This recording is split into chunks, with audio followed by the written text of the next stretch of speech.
Hey boys. Good evening to all. রাষ্ট্রবিজ্ঞান চর্চা কেন্দ্রের পক্ষ থেকে সকলকে স্বাগত। আজকে আমাদের special lecture India's uncommon democracy. Chair করবেন অধ্যাপক প্রদীপ বসু, প্রফেসর প্রদীপ বসু স্যারকে ধন্যবাদ। Speaker professor Ajay Gudavarthy. আমি অধ্যাপক প্রদীপ বসু স্যারকে অনুরোধ করব আজকের সিজনের চেয়ার করার জন্য। Sir please.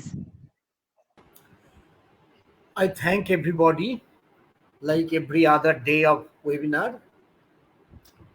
Uh, Let me first of all welcome our very respected guest, Professor Ajay Gudavarthy, and also Thank you. there are a few people. We are very honored that you have joined here. I also thank Rashtrabigyan Chorcha Kendro, that means Political Science Studies Center. They have organized more than 350 webinars or seminars mostly in Bangla and also in English. Sometimes conferences also have been held by them. They are an organization which is purely academic in character, mostly students, professors, school teachers, and PhD students throughout West Bengal. And also there are quite some people from outside West Bengal and some are from abroad. This platform is for them, organized for their studies and discussion and exchange of views and sharing. Rashtrabigyan Chorcha Kendra is also doing some noble work like helping the poor students in remote areas of West Bengal, giving them books, textbooks, also garments, etc., and sometimes some financial help. And they are also holding some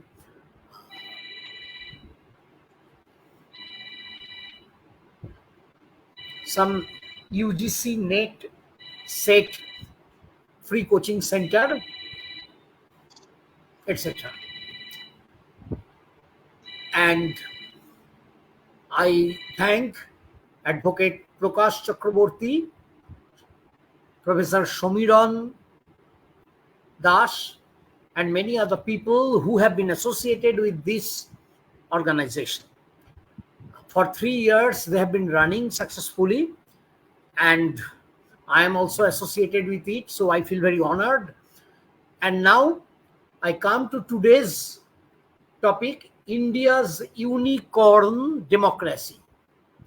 Our honorable speaker is Professor Ajay Gudavarthy, and let me tell you a few things about our honorable guest. Professor Ajay Gudavarthy is currently Associate Professor, Center for Political Studies, Jawaharlal Nehru University, New Delhi. He is currently Associate Member, Institute for Humanities, Simon Fraser University, Canada. He was earlier Visiting Professor, Center for Modern Indian Studies, Göttingen University, Germany in 2014. Visiting Fellow, Center for Citizenship, Civil Society and Rule of Law, University of Aberdeen, 2012. Visiting Faculty, Goldsmith College, UCL, London, 2010. Charles Wallace Visiting Fellow, SWAS, London, 2008. His published work includes Politics of Post-Civil Society by Sage, 2013, Maoism, Democracy and Globalization by Sage, 2014, and India After Modi, Populism and the Right by Bloomsbury, 2018. Politics, Ethics and Emotions in New India, Routledge, 2023. And there are edited books which include Reframing Democracy and Agency by Anthem, London 2012, Revolutionary Violence versus Democracy by Sage 2017, and Secular Sectarianism, Limits of Subaltern Politics by Sage 2019. He is a regular contributor to leading news dailies in India that include The Hindu, The Indian Express, The Telegraph, The Wire, and Newsclick. He has appeared on and shared his views with various international print media and news channels, including Channel News Asia of Singapore, AI, Jazeera, Al Jazeera, The Conversation, South China Morning Post, BBC, The Independent, The Time Magazine, Friday Times, Khalij Times, The Dawn, among others. And recently, he has been uh, doing research and speaking in different webinars and seminars and conferences on his new theme of unicorn democracy in India. We are eagerly waiting for the elaboration of his concept, and a little bit about that. We know unicorn is a mythological uh, character of usually a white animal having the head and body of a horse, and it has a single horn. Actually, in Latin, unicorn means one having single horn, unicorn. But I am not sure about the exact sense in which Professor Gudavarthy has applied it. Maybe it is a combination of two features of Indian democracy, or maybe the uniqueness has been emphasized. We are waiting for that.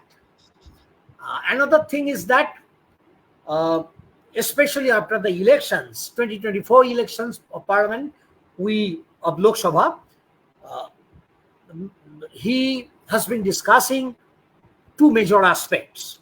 One is the authoritarian cultural populism represented by BJP and NDA forces. On the other hand, liberal constitutionalism with social and economic issues represented by Congress and India forces. And he has asserted that people have not made a choice between the two. There is perhaps no binary operating here.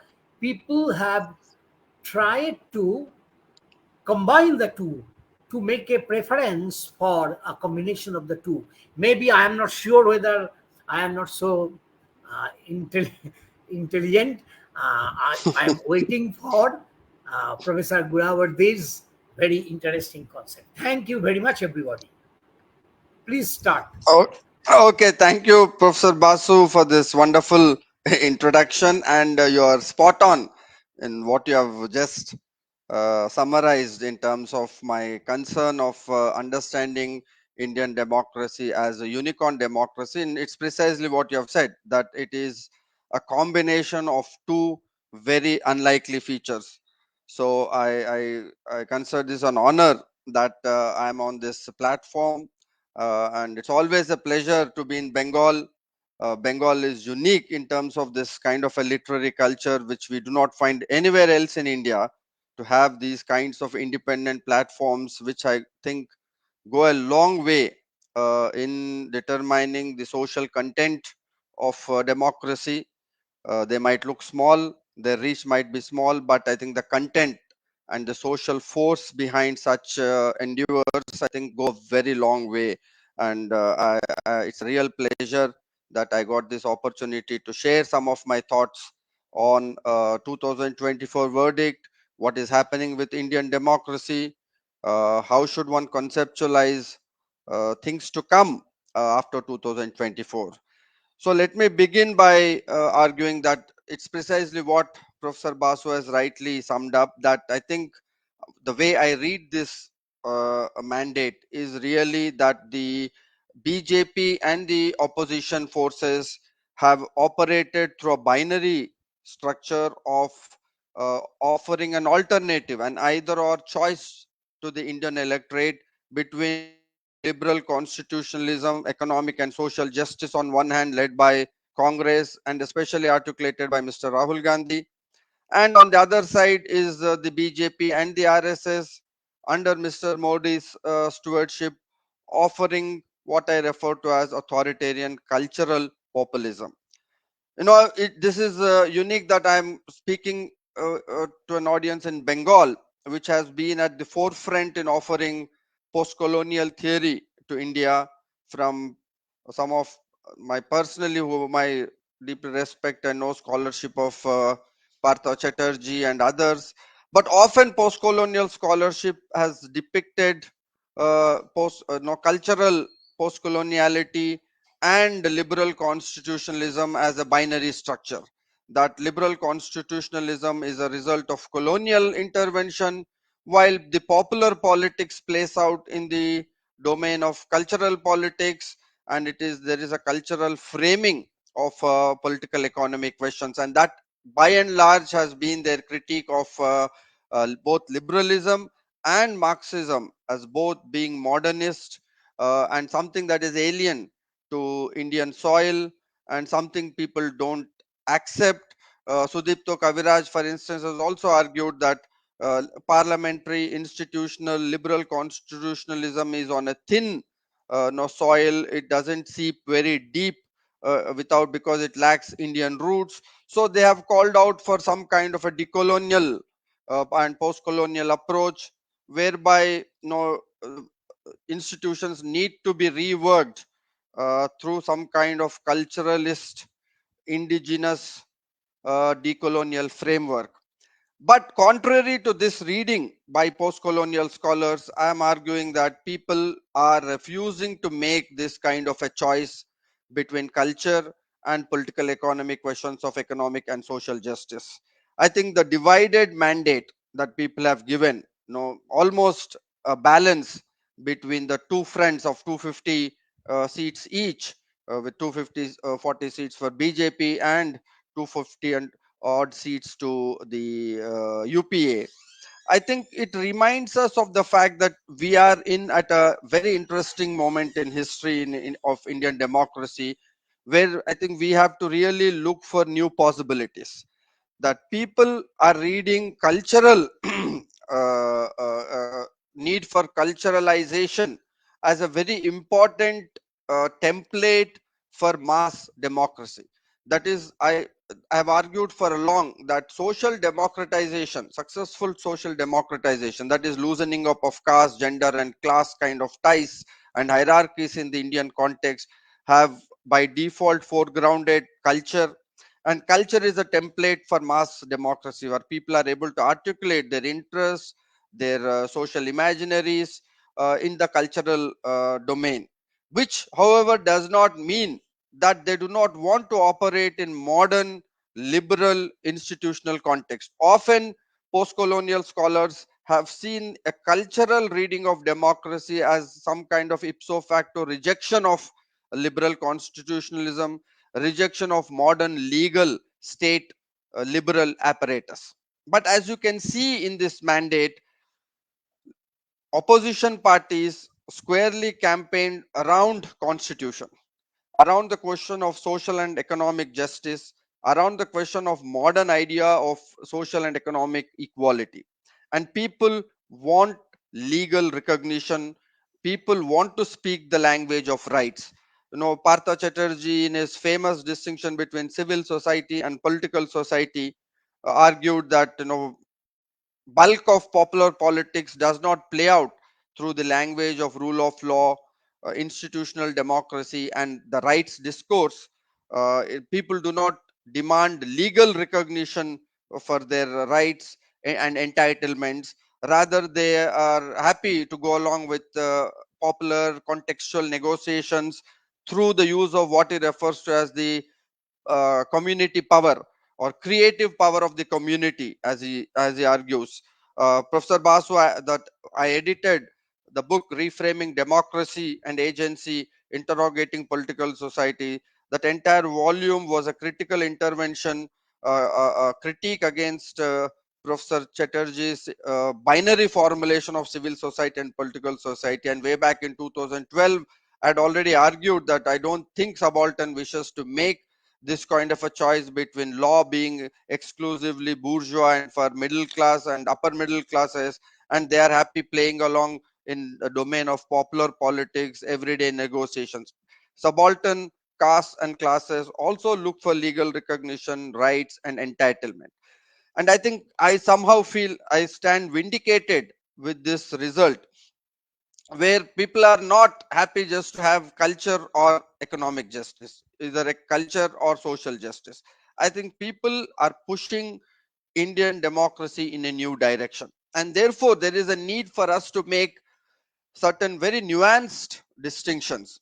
By and large, the commentaries on election and electoral outcome have been, I feel, a kind of a hack job, posing large kind of binaries of communalism versus secularism, polarization versus secularism, or constitution versus Hindutva, and things of that kind. But I don't think those kind of broad generalization, even as they help us point to certain tensions, I don't think they are helpful in articulating how uh, people and electorate at large are kind of responding to the electoral and democratic dynamics post 2014. Therefore, I see this verdict as a need to reinvent Indian democracy, and which is what I'm calling a unicorn democracy, which fairly means culture and constitution. Culturalism and constitutionalism should go together. That liberalism, liberal notion of rights, and cultural sense of belonging that people want to define themselves. One can say in popular parlance, this is being articulated today in terms of popular Hindu identity and Hindu mobilization, Indic civilizational language, a language of community and culture, so on and so forth. And therefore, I think one needs to read this electorate's owning up of culture, even if it is playing out as Hindu culture. I don't think we should quickly collapse all of this need or this demand or this articulation of common people into Hindu culture necessarily as toxic majoritarianism, necessarily as communalism, necessarily as ethnic democracy. Scholars like Christoph Jeffrelot have cautioned us that India is turning or has already turned into an ethnic democracy, that India is already a majoritarian state. There is already a, on the social front, toxic majoritarianism. I think that kind of a reading is possible when you quickly collapse all of the need or articulation in terms of Hindu culture only as leading to a majoritarian logic. I, on the contrary, have argued for last 10 years that we need to make a distinction that people are owning up culture, owning up memory, and owning up a certain kind of a civilizational ethos, certain kind of cultural codes that belong in history for long, and all of that is not toxic majoritarianism. It is a separate matter that BJP RSS, which work on similar templates of culture, belonging, memory, wish to convert that sense of belonging into into a consent for toxic majoritarianism, communalism, polarized narrative, and leading up to hysteria, leading up to authoritarian state, and some would also say, in a colloquial sense, some indigenous form of fascism. I have no doubts on that is the long term ideological agenda of BJP and RSS. But people voting for BJP and RSS does not necessarily mean one and the same thing.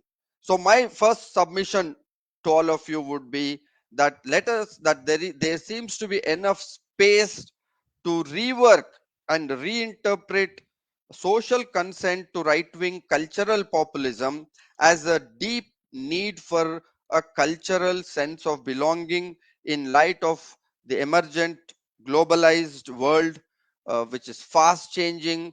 It is We are all finding it difficult to cope with the temporality of this change, the spatial expansion of globalization. It's a post Westphalian form. It is losing with massive urbanization, growing migration, lack of a deep sense of homelessness that urbanization and globalization and migration bring along. I think I see, in light of some of these massive changes, people are looking for a cultural sense of belonging, a certain kind of a territorial rootedness, communitarian rootedness. And I don't necessarily see that all of this needs to be read as a closed consent for authoritarian or a majoritarian or an exclusionary democracy. I think we need to make a theoretical and a conceptual distinction that people wanting, in light of globalization, a cultural sense of belonging, and BJP and RSS, which work on the template of culture, then trying to re-signify. I'm using Judith Butler's no category here. Re-signify that sense of belonging into some kind of a consent for cultural majoritarianism. But the way I have seen the development in last 10 years is that people go along with BJP and RSS whenever they feel that their cultural mobilization is giving them this, it is reifying and reinforcing their cultural sense of belongingness. But whenever RSS and BJP convert that into toxic majoritarianism, vilified hatred for minorities, especially the Muslims, I think we can also see time and again a withdrawal of a large section of society from that kind of toxic majoritarianism. I am not even sure if majority of Hindus are here to celebrate some kind of an exclusive Hindu Rashtra that gives no space to religious minorities. So my argument would be that we need to make a conceptual distinction between the need for a public celebration of Hindu culture that is leading up to a deep sense of belonging, where they can, without a sense of guilt, with a sense of perhaps pride, celebrate no being no Hindu culture, which includes latent emotions, everyday ethics, everyday cultural practices, food habits, a certain kind of an claim of ancestral continuity of a certain kind of a memory, certain kind of a Indic civilizational ethos, so on and so forth. All of them consolidate in terms of certain kind of cultural codes. Cultural sociologists recently have referred to this as cultural codes. They kind of get institutionalized as cultural codes, and it is these cultural codes, whenever BJP and RSS successfully touch these cultural codes, there is a ready consent, there is a ready political mobilization available to them. Therefore, you can see that that consent continues in BJP getting 240 seats. And let us not forget that in a first past post system, BJP running for a third term, it is no mean achievement to get 240 seats. Their vote share is more or less intact, and this is a big achievement, especially in light of a sluggish economy, all-time high 45-year high unemployment, ever growing inflation. But is this consent for 240 seats of BJP all about minority bashing?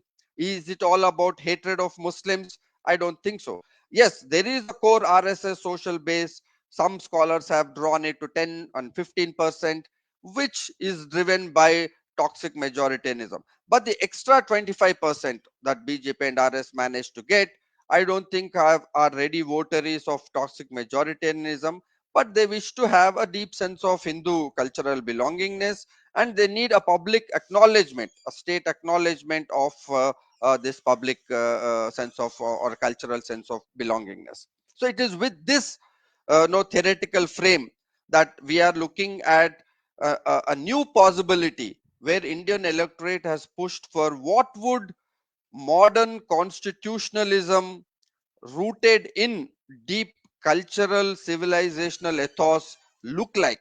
Are these really at variance? Are they in some kind of an irreducible tension with each other, where you cannot have modern constitutional values of equality and uh, a memory of civilizational ethos? I don't think that we need to really read.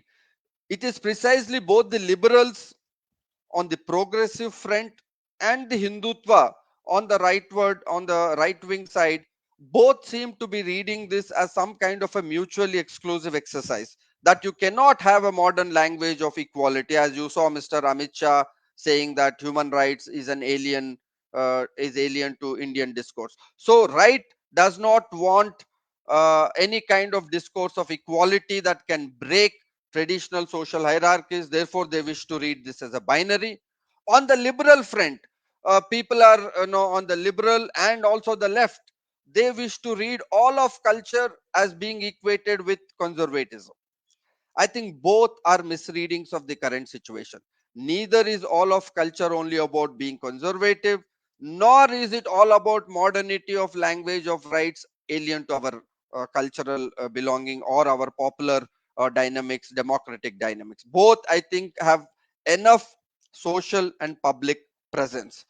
Culture can be resignified, because I see essence of culture as solidarity, as some kind of a universal civil solidarity, which again, right, very interestingly does articulate in a rhetorical sense when they talk about Vasudeva Kutumbakam, when they talk about Sabka Saath, Sabka Vikas. So we should not miss out these points, that right is drawing its consent through discourses of Vasudeva Kutumbakam and Sabka Saath, Sabka Vikas. We should pause and ask this question. If right is all about only polarized narrative, why would they raise these discourses of civil solidarity? Again, it's a different matter that right is not invested in these discourses. Right wing vision does not allow them to treat everyone as equal, does not want Christians, Muslims, Buddhists, Jains, and Hindus to cohabit as equal co citizens. That is the right wing RSS long term ideological framework, where they see certain social hierarchies leading to less social conflict. They also believe that inequalities are natural. There is a process of naturalization of inequalities that has been the problem with RSS ideology for too long. But that is not what people naturally tend to tilt towards. Therefore, we need to rework both ends of the spectrum, both the left and the right ends of the spectrum, by arguing that all of culture is not about being conservative. Culture can also be extremely subversive. Culture can be extremely transformative. We have had Amartya Sen's intervention in Argumentative Indian. More recently, we have had historian Romila Thapar in her book Voices of Dissent arguing that dissent has been an integral part of Indic civilizational culture, and she refers to it as dissent as belonging to a collective subconscious of the Indian subcontinent, from Buddha to Bhakti movement to Basava to Narayan Guru. You name every place, nook and cranny of India have had deeply subversive cultural movements. So I refuse to see culture as only being about, yes, a large part of culture is about prejudice, is about exclusion. Culture also has, no, it can be deeply prejudicial. There is no doubt about that. But culture is also about solidarity. It's also about compassion, coexistence, and about notions of universal civil solidarity. It is all about politics. That's where politics becomes important, of how we can bring forth, foreground the solidarity aspect of culture as against the prejudicial aspect of culture. Similarly, on the left front, constitutionalism is not alien to Indian ethos. Ambedkar did say that we do not have constitutional morality, we need to build it. I think 50 years of a successful functional democracy has clearly established this, that certain forms of constitutional morality, certain notions of social equality, certain notions of recognition, dignity, economic justice have percolated to the ground. And that is the reason why the moment Congress successfully picked up constitutional discourse, many of us, including myself, thought that it will be very difficult to convert constitution into an effective dimension. But the moment constitution was uh, drawn away from its abstract claims, save up, save democracy, save constitution, kind of abstract campaigns that happened, did not have much traction. But the moment constitutional discourse was broken down to concrete notions of concrete notions of reservations, affirmative action, social justice, and economic justice, people responded in very, very euphoric terms, and people responded very, very positively. So therefore, I think the current historical moment in Indian democracy is beyond post-colonial interpretation, is beyond liberal left interpretation. It is certainly a historically new moment, that there is this moment of culturalist constitutionalism. Are there no tensions in this kind of an imagination that people seem to have at large? Of course, there would be, because culture will have a temporal lag. There will be tensions within culture. These are very deep epistemic issues. I don't know, I will not be able to get into all of them in course of this talk, but if you have some specific questions in our Q&A, I can take them up. So there would be tensions in this culturalist constitutional, new kind of a culturalist constitutional imagination. But what is very challenging and what is very fascinating is that culture has made Indian democracy a mass democracy, unlike it being an elite top down democracy, which is what I think the old politics of accommodation of the Congress kind represented. The old politics of accommodation, the umbrella party, the Congress system, what it stood for was a top down democratic momentum. It was about creating regional elites. It was about elite accommodation. It was about regional elites. That is breaking up, and that is why I think cultural form is bringing mass democracy. Smallest of subcastes today is staking claims. Smaller, Dalit subcaste, smaller EBC subcaste, rural landless laborers, we saw with farm protests. I think every nook and cranny is taking its claim. And when people massify democracy in that form, I think the ready template and language that they have is that of culture. And that's why we need to read culture very differently. They're not going to speak exclusively legal, constitutional rights language, but which does not mean they do not understand any of those, or they reject all of that. So it is, people are trying to bring these two, that they want to celebrate a continuity as Hindu Indic culture with modern language of rights, constitutional morality, and equality. To kind of buttress my case, I will draw your attention to two or three important developments which might have missed our attention, to in order to further consolidate my argument as to why I think India is moving towards this kind of a unicorn democracy, and why we need to seize this populist possibilities. This is possibilities created by populist mobilization. If we miss this opportunity, my reading is that if you do not correctly interpret this context and continue to have this old kind of binary exclusionary language, then there is all the possibility that the mandate might further shift to the right, and there might be a mandate to further consolidate authoritarian state, and then we will have nobody to blame but ourselves. But if we were to make a correct and a reasonable interpretation of the current possibilities emerging from this unicorn situation, unicorn combination of constitutionalism and culturalism, then I feel that India is up for third democratic upsurge. We have had political scientists interpreting colonial, anti-colonial struggle as the first democratic upsurge.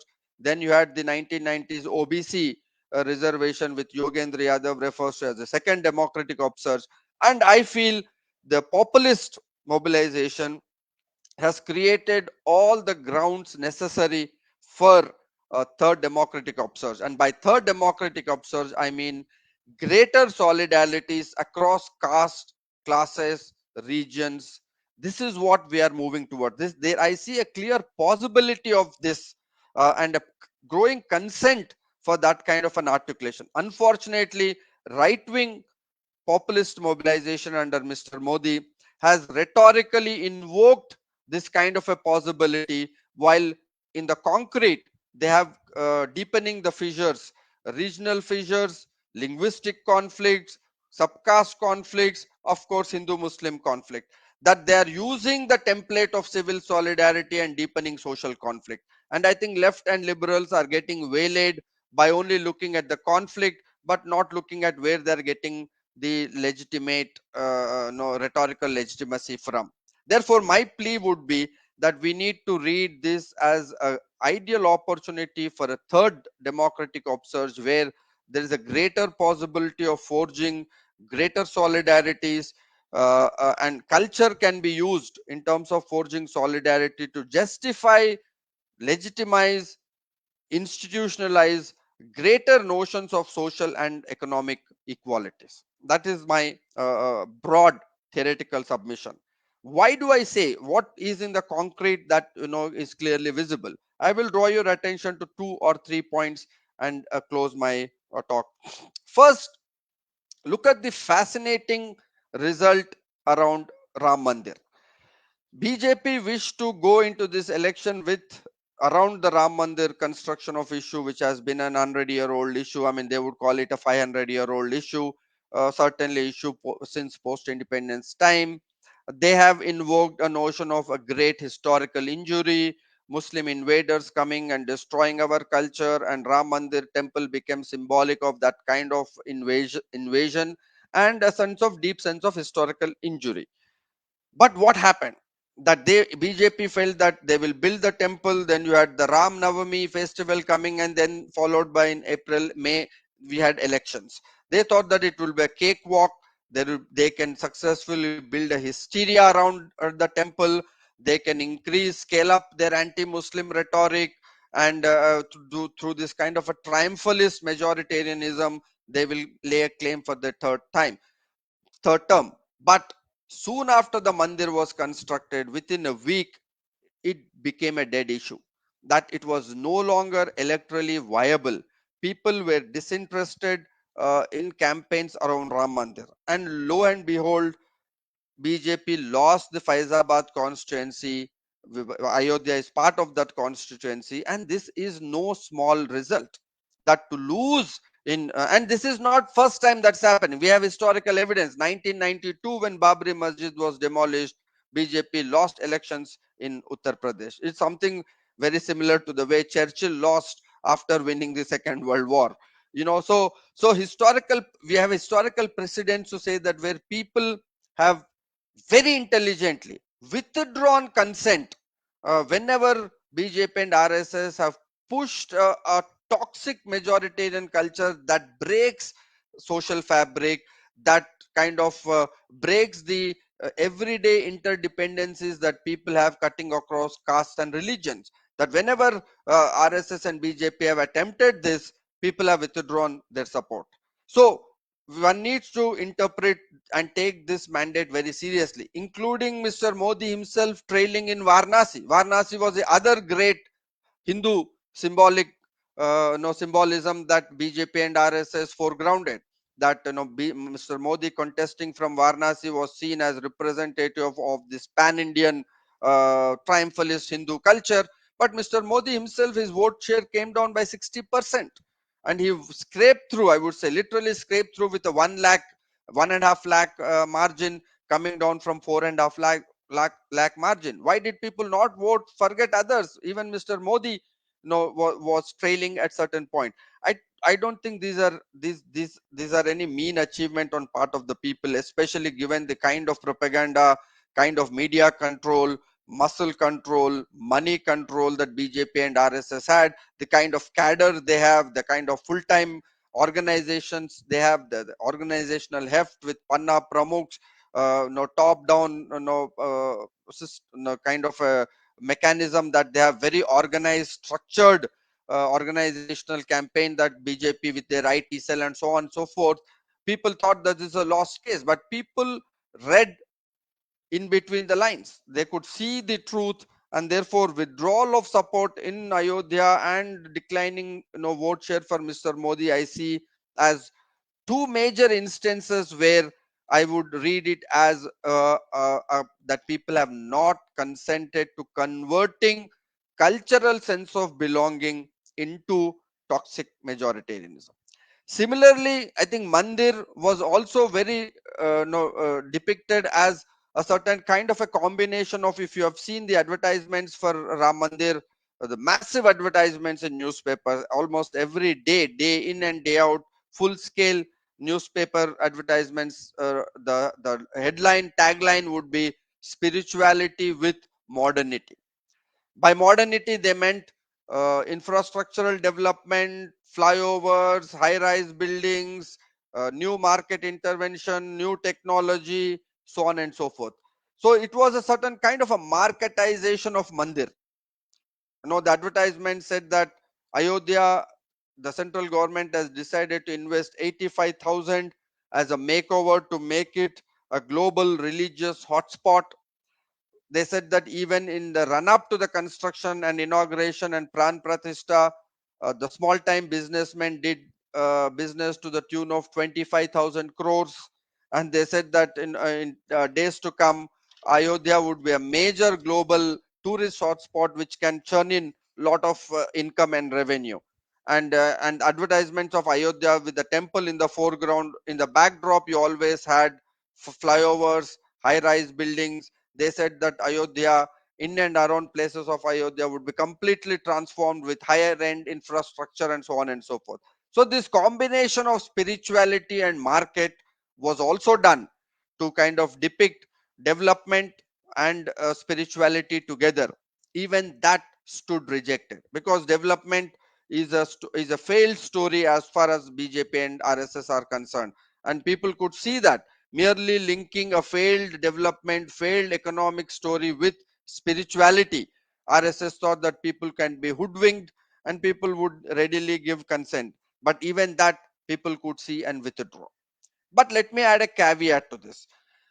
Abrogation of Article 370, CSDS 2020 pre-poll and also post-poll, continuously the polls said that abrogation of Article 370 continues to resonate very strongly.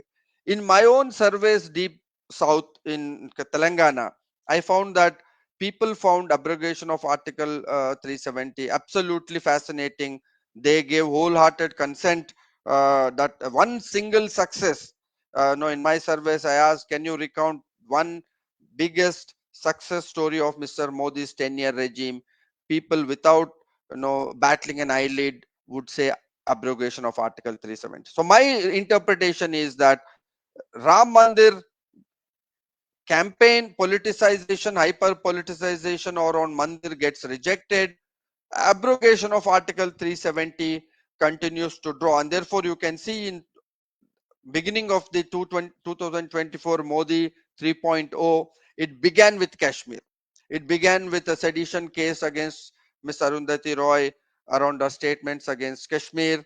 And Kashmir is being continues to be seen by BJP and RSS as a potential pan-Indian Hindu agenda.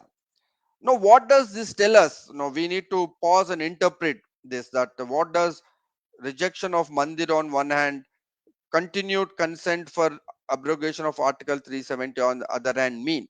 Does it mean that there is a rejection of cultural majoritarianism in rejecting Mandir, politicization of Mandir, but there is a certain celebration and consent of cultural nationalism on the other hand with abrogation of Article 370? Can we make more nuanced distinctions again to push my case that perhaps this shows that people want a certain kind of a territorial cultural belongingness rather than pushing out minorities, robbing them of their rights?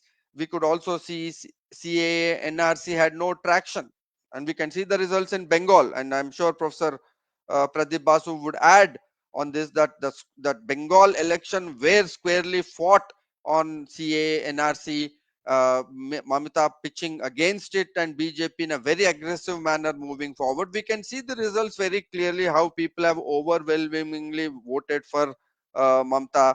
That even CA NRC, which had a pronounced danger of robbing religious minorities of their enfranchisement and their citizenship rights, people don't seem to be consenting very readily in terms of, if with an agenda which would perhaps say that we will disenfranchise 30 crore Muslims in India. I don't think majority of Hindus will consent to that kind of a human rights violation, that kind of a humanitarian tragedy that it is going to create, the kind of displacement it can create, the kind of disposition it can create.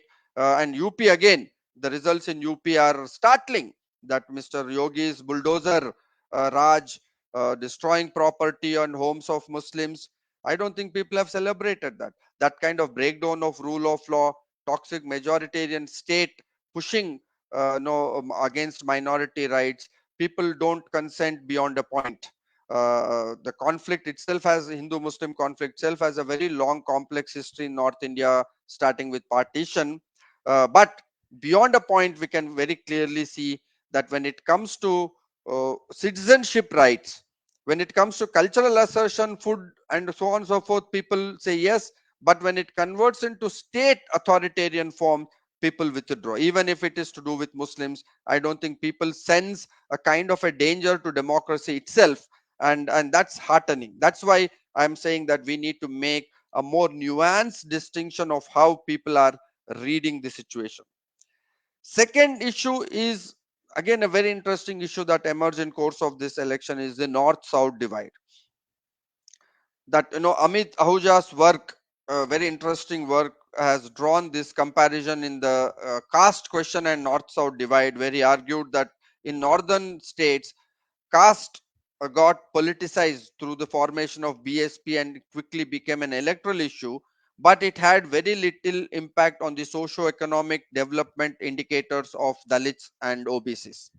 While in the south, uh, Dalit politics did not convert into political formation. BSP continues to struggle in a state like Telangana, which has powerful, independent Dalit social politics.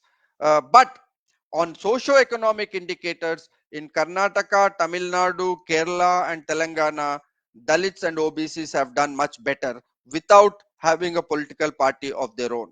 So, what does this tell us? Again, this is a question that will take us back to the question of the interface between the political and the social and the cultural. That in the South, people have drawn this distinction that there needs to be an independent social agenda, independent dialogue on social agenda, and everything cannot be quickly collapsed to electoral politics, into demographic. One of the reasons Hindutva succeeds in the north is that lot of political imagination is very demographic in content, and there is no space for dialogue. There is no space for an independent social imaginary around questions of health, education, women's dignity, social indicators, so on and so forth. Unlike in the South, people are able to see independent social indicators independent from electoral mobilization. In this context, I think I've argued for a long time that there has been an endemic division between the social and the political in the popular imagination of Indian democratic mobilization. And I draw this back. This division goes back to the mode of Gandhian mobilization during the anti-colonial movement, where Gandhi, when it came to the anti-colonial rule, opposing anti-colonial rule, he used the political techniques of civil disobedience and non-cooperation.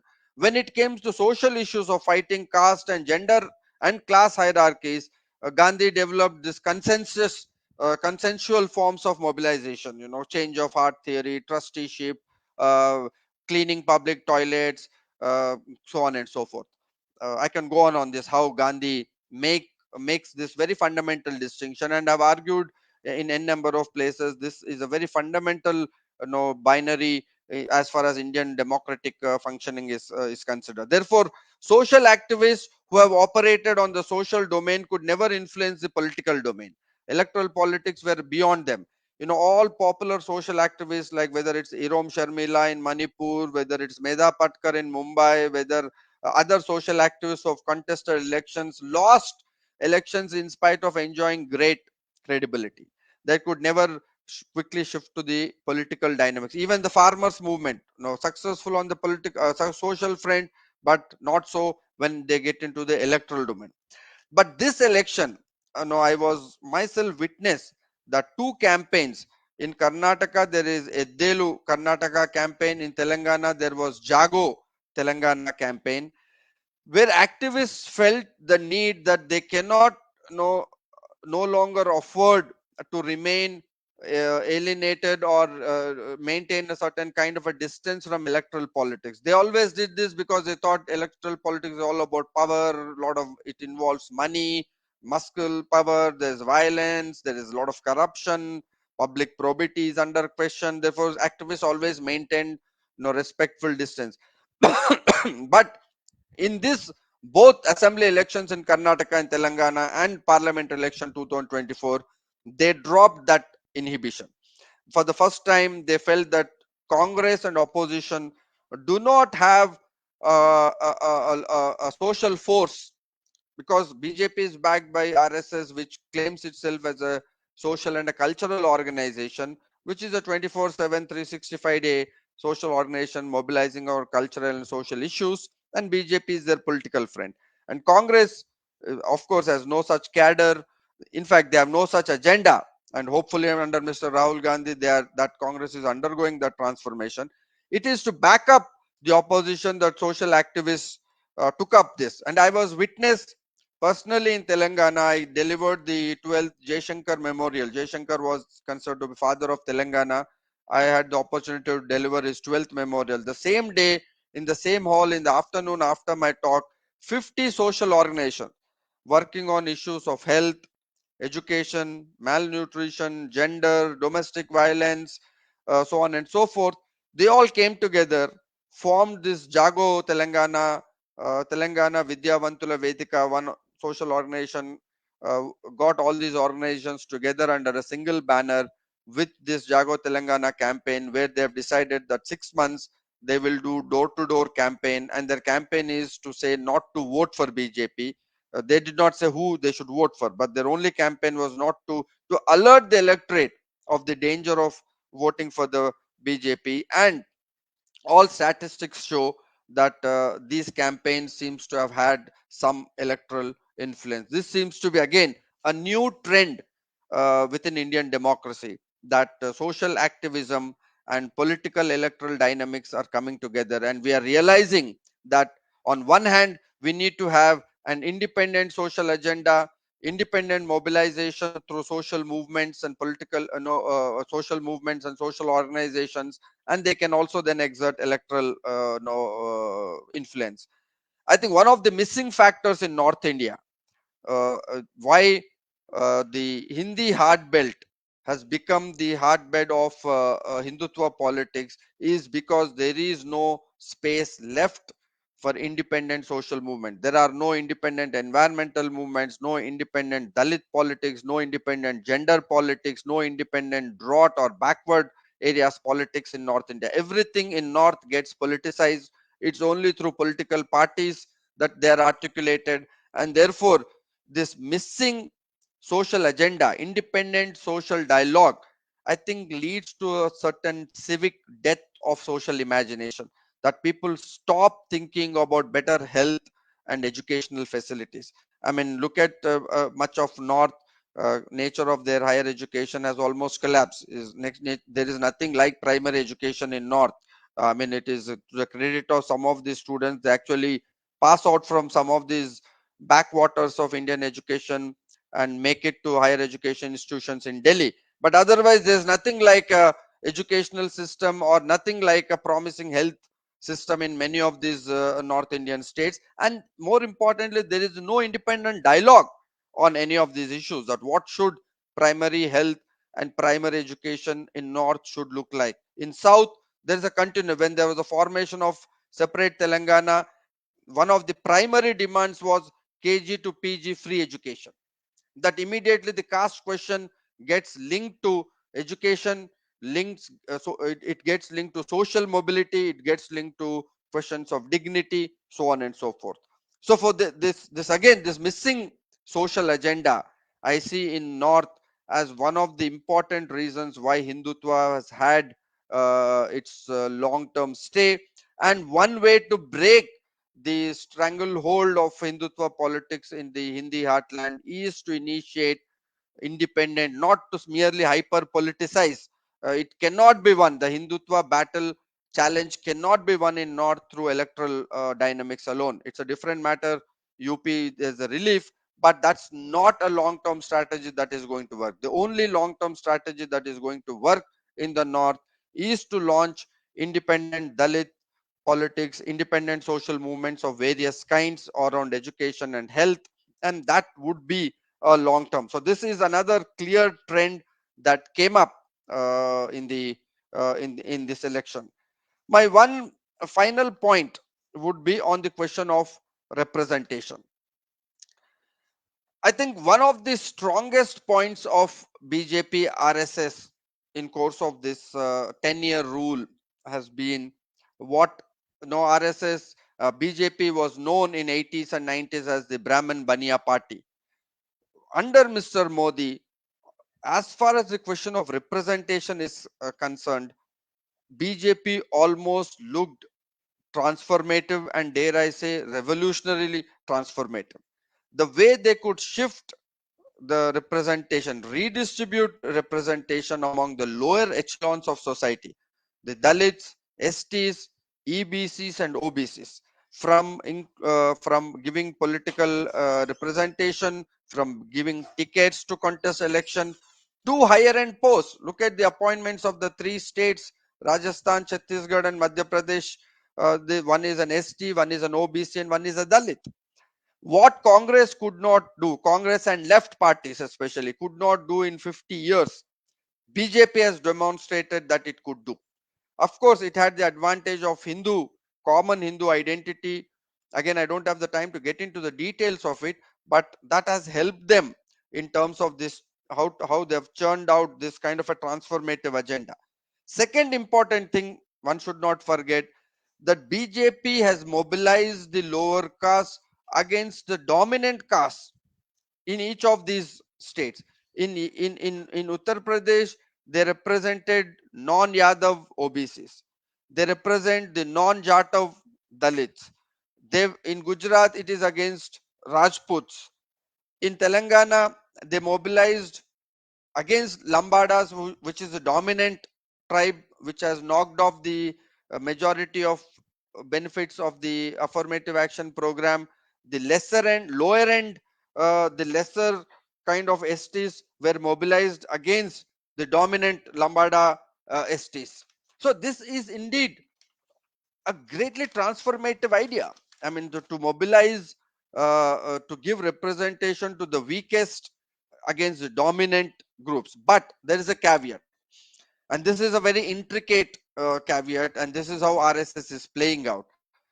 And this is again a question for democracy. This is again a question for transformative democracy, which misses out, which I think most liberals and left scholars miss out. This point is that how is that BJP and RSS can afford to be transformative, because we generally know them to be socially conservative force reinforcing existing social hierarchies. What they see is that in empowering and giving representation to the weakest, the protest and the resistance against stronger dominant caste also weakens with that. So this is a very interesting logic that RSS and BJP have evolved in this last 10 years, that on one hand they look socially transformative, but they have enough checks in the very logic of democratization itself that they can checkmate that that transformative process does not reach its logical end. So what happens when you give, for instance, BJP is at the forefront of supporting smaller formation of smaller states, which is like federal setup. But why does BJP support smaller state? Is that if you have more number of smaller states, by default you'll end up with a more stronger center, and it will pave way for greater centralization. So it's actually anti-federal. The logic they see in formation of smaller states is actually strengthening the anti-federal logic. So I refer to this as some kind of internal subversion, that representation, around the representation question, by giving representation to the weakest caste, they've also weakened the resistance against the dominant caste. And that is how BJP and RSS have managed to get the social consent of both the dominant caste as well as the lower end caste groups. And there is no easy way out for the opposition, that you might, whatever one might say, but it is very easy, it's very difficult to break the optics of transformation, the optics of democratic representation that BJP and RSS have initiated, because people will question left and Congress back, that why did you not give more representation? Forget Congress and left, what about the regional parties? Why is it that a party like SP is only a Yadav based party? It is this time, for the first time, that Akhilesh won greater number of seats because he successfully broke the stronghold of Yadavs over SP, gave only 5 Yadavs seats, and redistributed number of seats among EBCs, and some of them being Muslims. So this is the question, that even in understanding right wing populist mobilization, one should not miss how they're able to sabotage democratic transformative process from within. They have understood the logic of the limits of this representational process, and then we need to therefore pause and think that what can possibly be done to kind of break the this kind of a logic. And the only possibility that I see is coming back to my original hypothesis, that we need to move towards this unicorn democracy, that we need greater representation, but with a social and cultural agenda. That if we are able to combine these two, that is where we see that that we can call the bluff of BJP and RSS, that their optics of transformation and giving greater representation has a limits in democratic potential. They're actually sabotaging it from within, that they are not allowing that logic of representation to play out fully. But that we will be able to do only if we can combine the social, cultural, and the political, or the elements of recognition, redistribution, and representation. Contemporary critical theory has had very detailed debates around this question as to that the so-called post-socialist age, justice has these three dimensions of redistribution, recognition, and representation.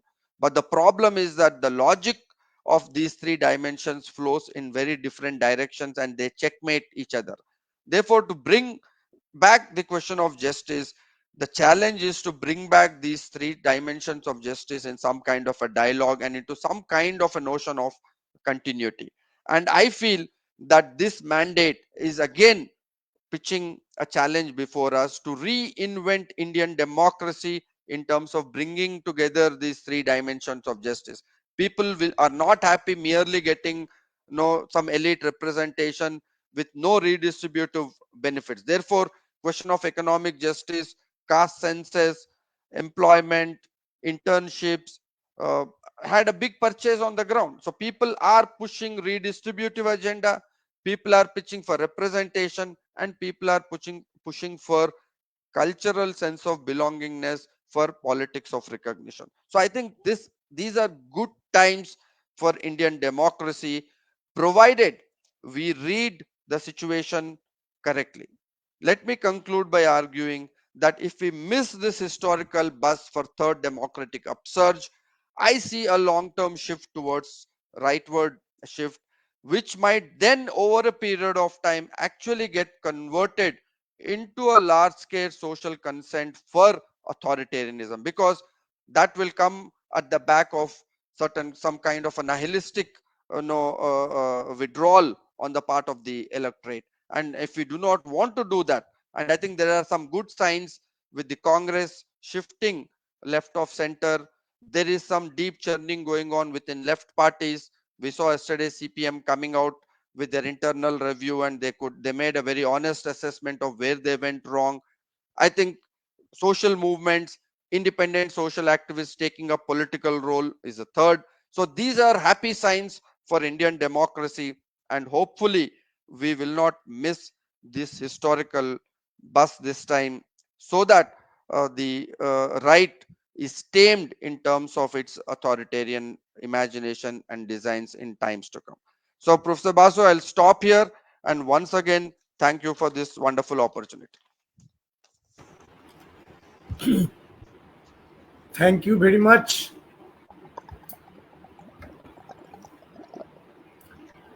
Professor Gudavarthy. Thank you for your elaboration, for your brilliant talk. Uh, I'll very briefly sum up because we want to step into the world of questions and answers, the very interesting Yeah, part. if you wish to put it no, translate briefly into Bangla, I'll be more than happy if you wish to do that. Yeah, yeah, I will do both. Yeah. Uh, First, let me sum up in English that very briefly that it is a very structured, beautifully interconnected lecture. The thought process, the articulation, connecting every bit, every aspect, that is really very insightful, thought provoking. For me, it is a very refreshing journey, intellectual journey.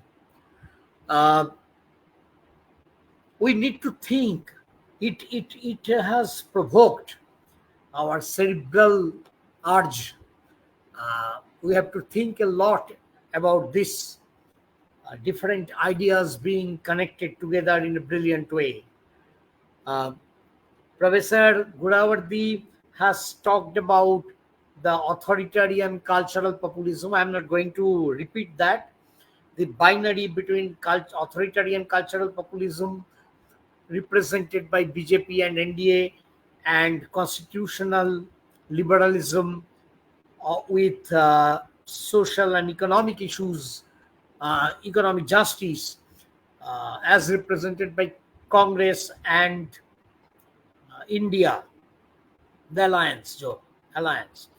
Uh, and he said that although we intellectuals were very much thinking in terms of the binary, whether people are being drawn into the mire of cultural populism and whether the opposition is being successful in drawing them out of that muddy thought and out into constitutional liberalism, modern democracy. We thought in terms of this binary, but Gudavarthy emphasized that people have refused to make choice between the two. They wanted a kind of unicorn uh, democracy.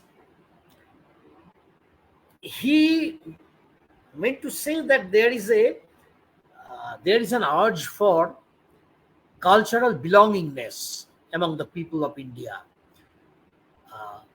a sense of belonging to a cultural community, in this case, the Hindu community.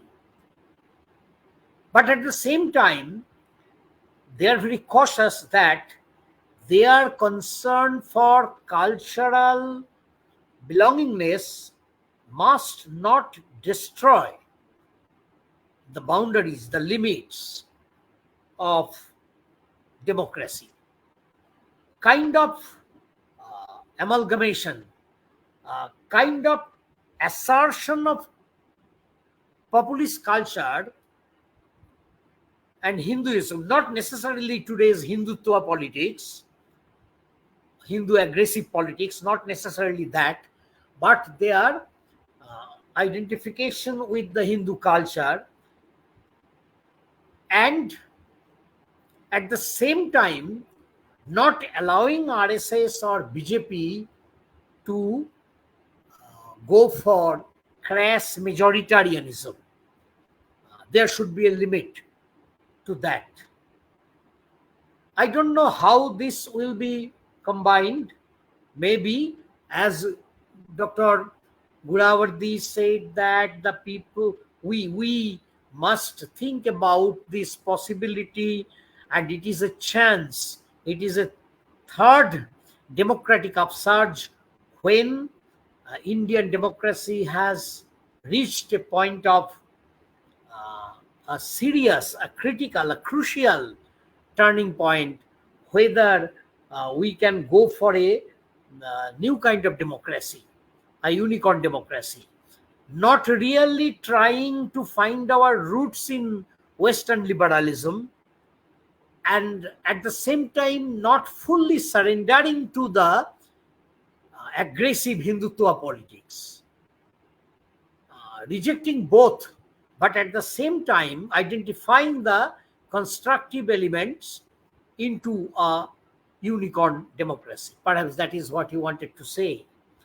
And then he mentioned the north south divide, and he gave emphasis on the role of social activism, which is almost absent in North India, and that is why this kind of aggressive Hindutva has been largely successful.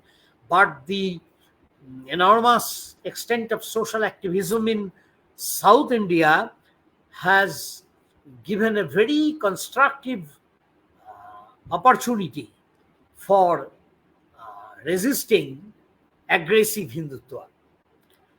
And then he mentioned how the three aspects of justice, that is, three R's.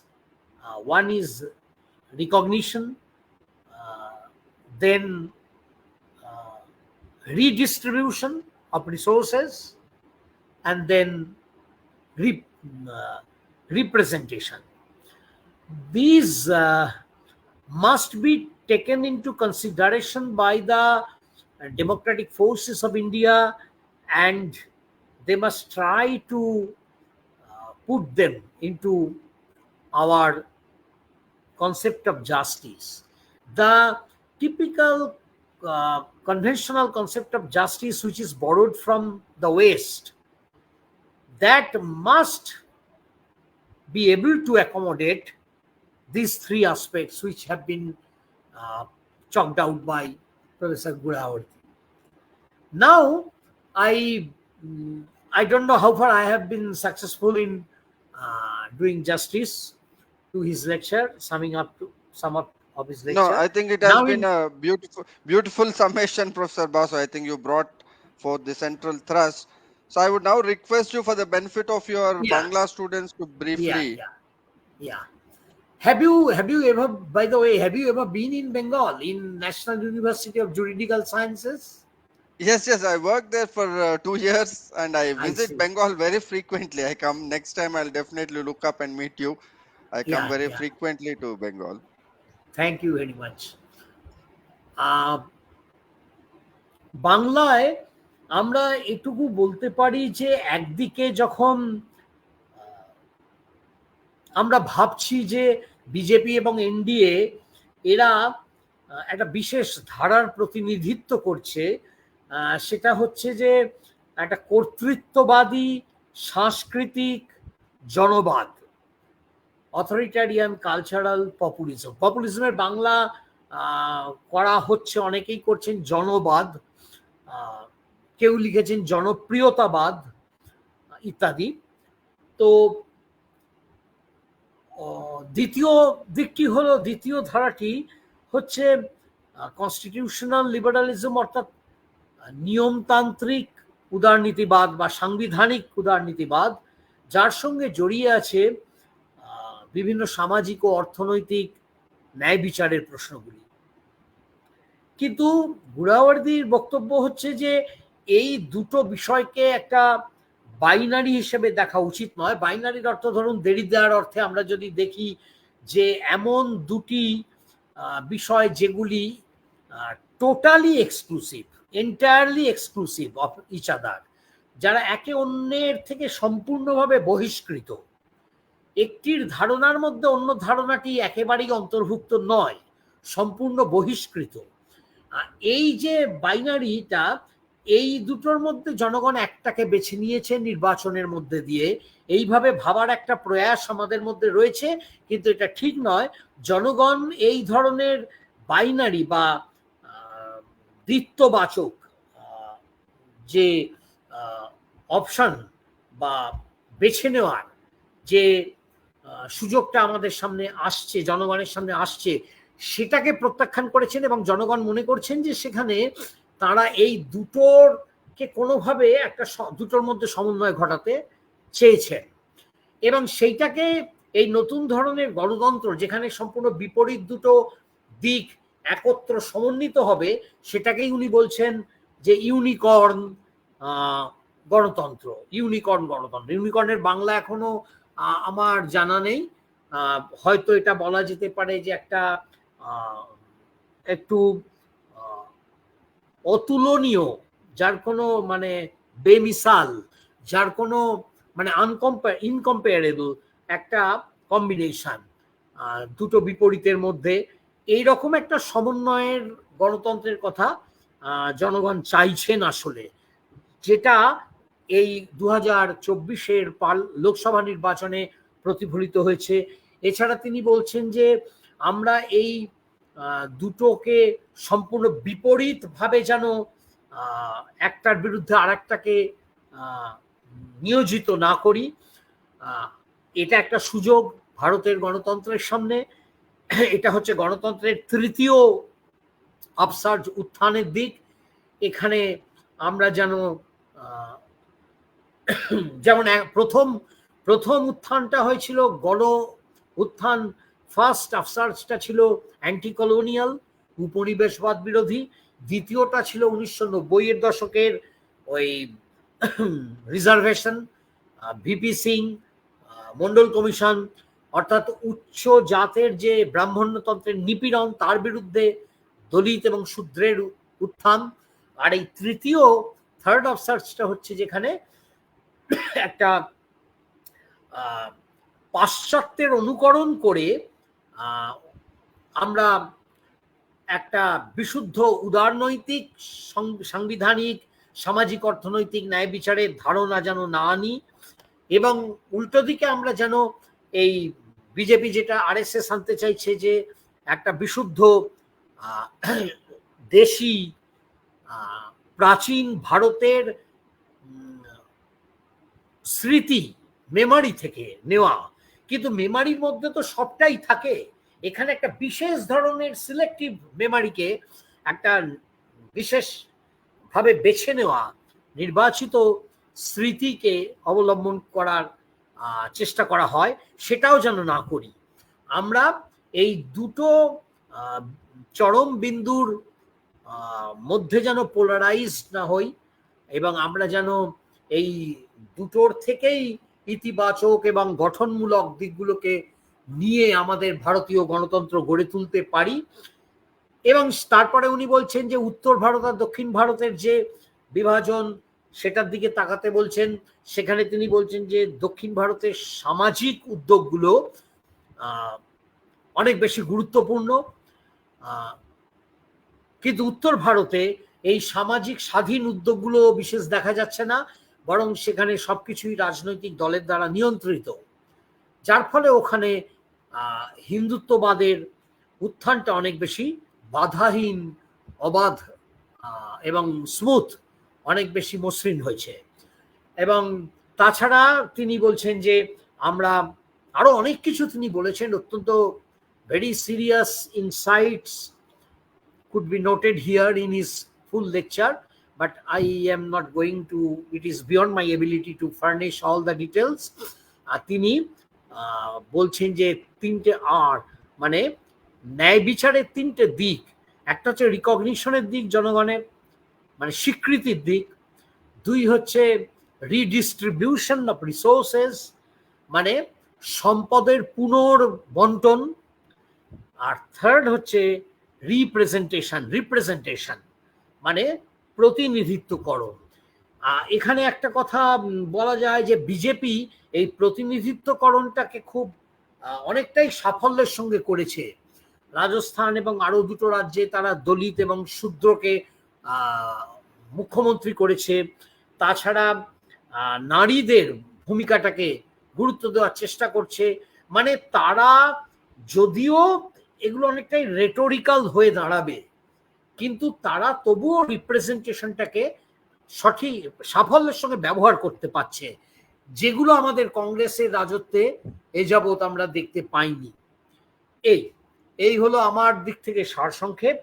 এবার আমরা we can invite questions. I have a few questions, but I want to put them at the last. Let us look forward for questions from the audience. Please, Prakash.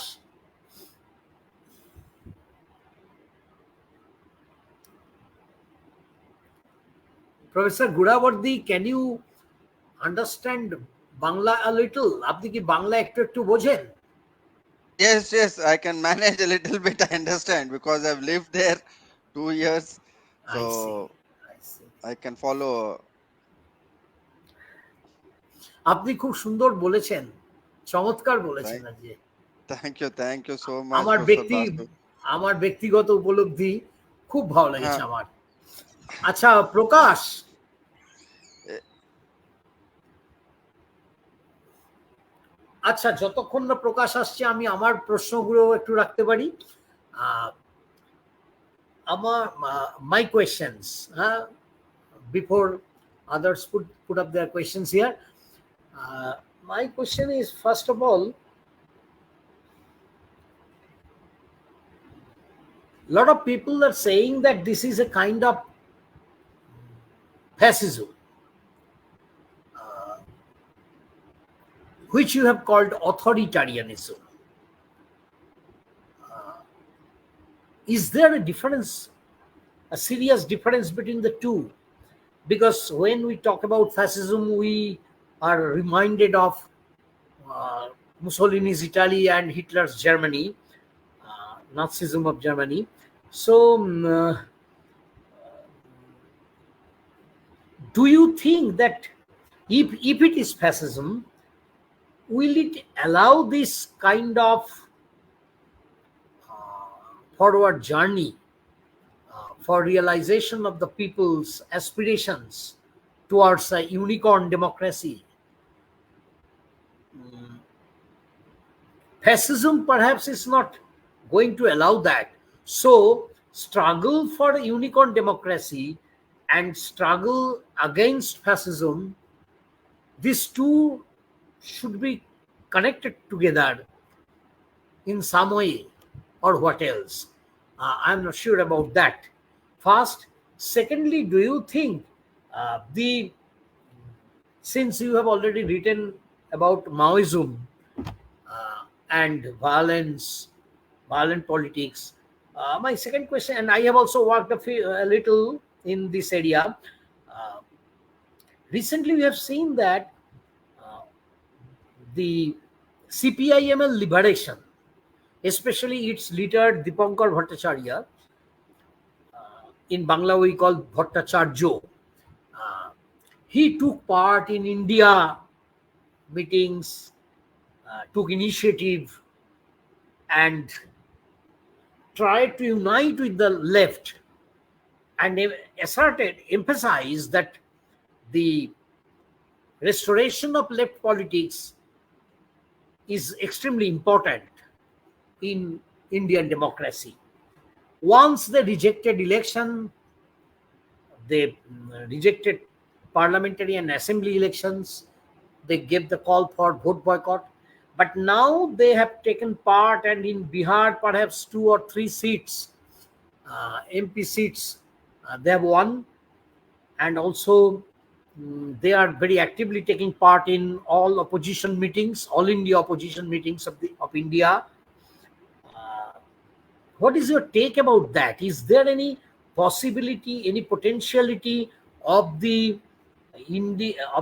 extreme left of the spectrum of Indian communism? Are they going to play an important role, constructive role in ensuring the realization of unicorn democracy, or unicorn democracy will do better without them? These are my two questions, specific questions. I don't know whether they have been uh, beside the main No, point of discussion. no, I think these are very relevant questions for what this, because we have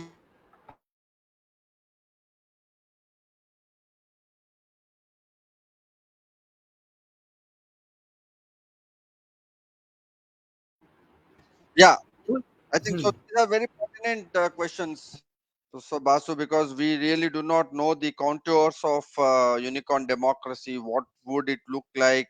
What form and shape it will take? I think we'll have to raise a large number of questions from different viewpoints, from different vantage points to actually flesh out this idea of.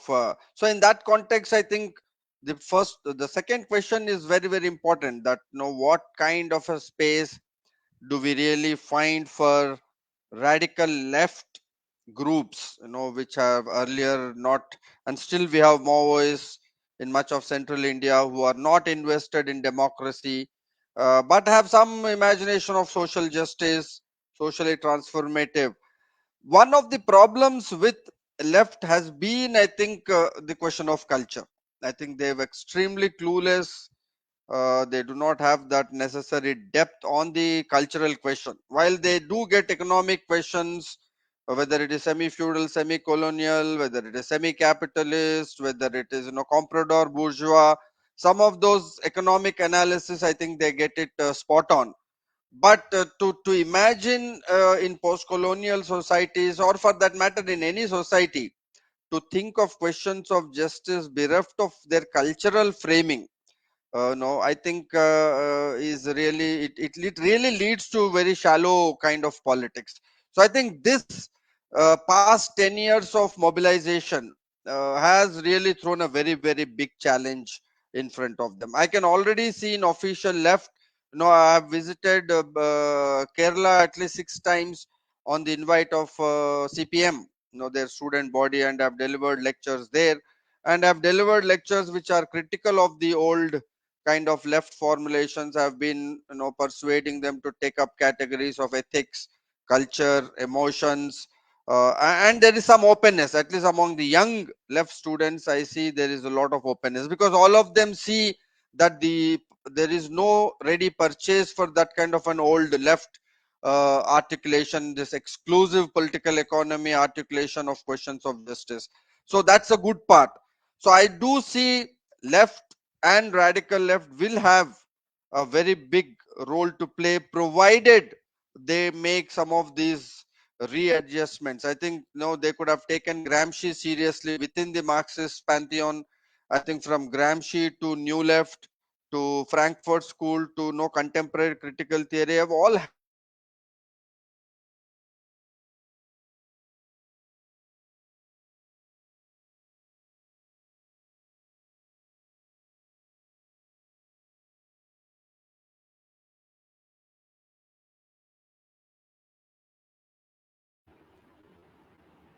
We cannot around hear culture and you. economy. I really do We not. could we could not hear you for last 2 minutes. Please repeat Yeah, that. yeah, so the last part is this. So I think from Gramsci to Frankfurt School to contemporary new left to contemporary critical theory, I think they have had very intricate debates on culture and economy, culture and politics. Whether it is Stuart Hall or the earlier Gramsci, or whether now Axel Hanaut and others. But I really am at a loss to see why Indian left never carried forward a serious debate on the cultural question. I think Didi Kosambi seems to be the only exception on the cultural question. Other than that, I do not find serious debates on cultural questions in the Indian left. So I would say that if left can bring in cultural valuation, questions of recognition, dignity, experiential dimension into their economic and political program, I think they will have a very, very important role to play in this unicorn democracy and in reimagining, democratic front. I am hoping that some of the left will have that kind of a rethinking. As I said, that I have been visiting Kerala very often on the invite of left parties. And younger students, I feel there is a lot of churning. At least they are trying to look for new frameworks because they are seeing some kind of a terminal decline of left even in Kerala. You saw even BJP won a seat and their vote share has gone up. It crossed 20. So that's a worrying trend, and they're all seeing that this is happening because BJP and RSS get a very ready purchase the moment they raise cultural questions of religion, of Shabrimala, and things of that kind. And one cannot fight these questions through simply a secular or constitutional language without re-articulating cultural question in a deeper sense. So that would be my answer to your second question. And your first question, you asked me whether fascism and authoritarianism can find roots in the Indian context. That I prefer to use authoritarianism and not fascism. That is true. That I don't think BJP and RSS, in terms of their agenda and in terms of their imagination, of course, they would want to go down all the way in terms of replicating European fascism, but I don't think there are social or political economic conditions conducive to that kind of an Italian or Nazi Germany because of the size, the cultural diversity, regional variations, intra-elite conflicts, question of caste and caste divisions within India, agriculture industry conflicts. I think there's a huge diversity in India, and it is next to impossible for RSS or for that matter any group to kind of have a centralized political vision. And RSS therefore is continuously recalibrating their vision. So I don't think we can end up with the ideal type classical fascist form, but yes, we can move in a more sustainable authoritarian political form. That's a clear possibility in the Indian case. And as I've argued in my talk, that if you misread the current situation, that people wanting, if you misread cultural belongingness as all of that as being communal and toxic majoritarian, I think that will only add. And my understanding is that RSS precisely wants us to commit that mistake, that they want us to read all of this need for cultural belonging as being communal. And the more we push that binary, more will be the social consent for authoritarian form of rule. And I think we should avoid that red herring and that ideological ideational trap that RSS is setting for left liberal. Many of them do fall in that trap. They do, kind of very quickly collapse culture and communalism together in the Indian context. I think we need to make very nuanced distinction between culture, community, and communalism. Thank you very much. Thank you. Prakash, questions from the audience? Pranav Acharji, I read it out. In the Hmm. name of unicorn democracy, is not it stabilizing theocracy with unbound authoritatively one ideology we compelled to follow in social platform? I don't think I fully understand what he intends to say, but if he wishes to kind of put it in Bangla, or I mean, or if he wishes to speak up, or if Professor Basu, you are able to decipher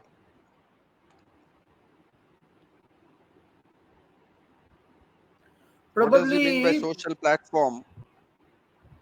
probably he is trying to say that unicorn democracy, as you suggested, is not based on liberalism or modernity. As you suggested, it has to be connected with the indigenous roots of Indian culture.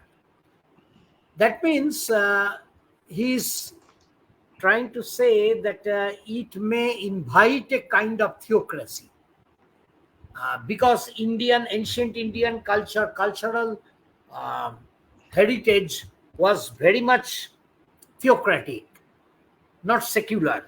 That is his understanding.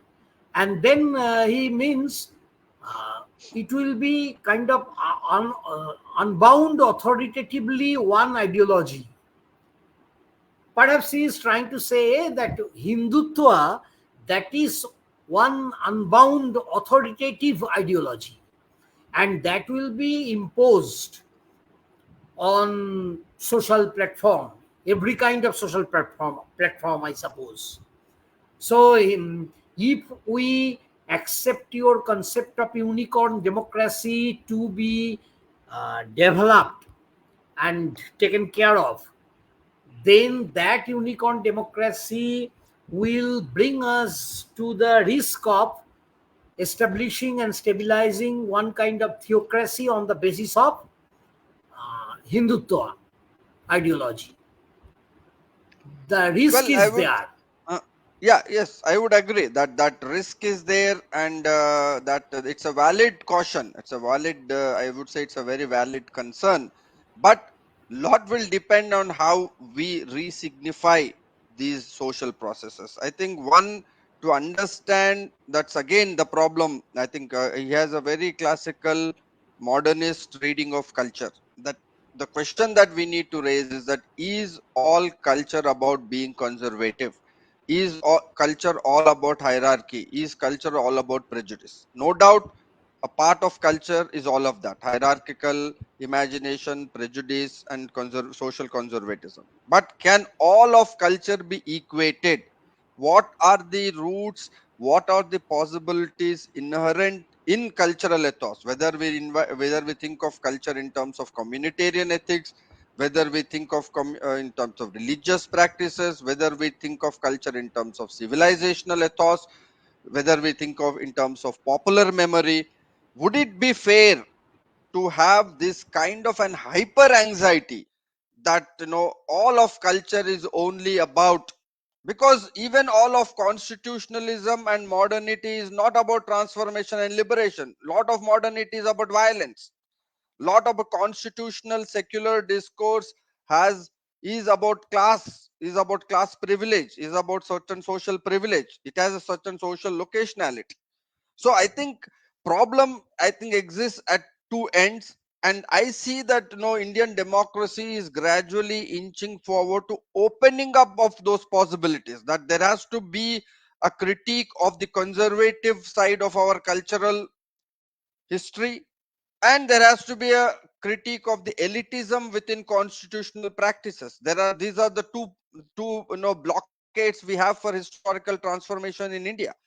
How we can recombine civil solidarity within culture with transformative potential in modernity and constitutionalism is the challenge we are facing. I think people are pushing us to really push hard, that they want economic justice, modern notions of equality with a deep sense of cultural belonging.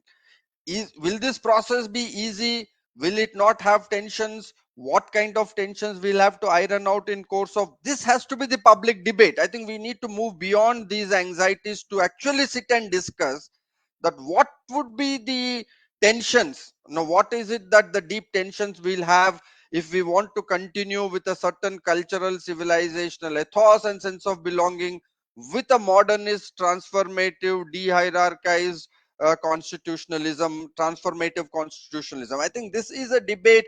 If you look at Ambedkar's history of Ambedkar, I think those are the experiments. Though he did it in stage wise, he began with constitution, he finally ended up with Buddhism. He said that there is need for spirituality. In his essay on Marx and Karl Marx and Dhamma, that's the point he makes, that the what Marxist misses is or the question of spirituality. So I think we have deep historical trajectory, whether it's Gandhi, whether it's Ambedkar, whether it is Nehru's socialist experiment. I think that historical legacy continues, and we are in a new juncture where we might have to, while I see his caution is very necessary, if we are not able to reinvent and re-signify dominant Hindu culture, then we give up that entire space to RSS.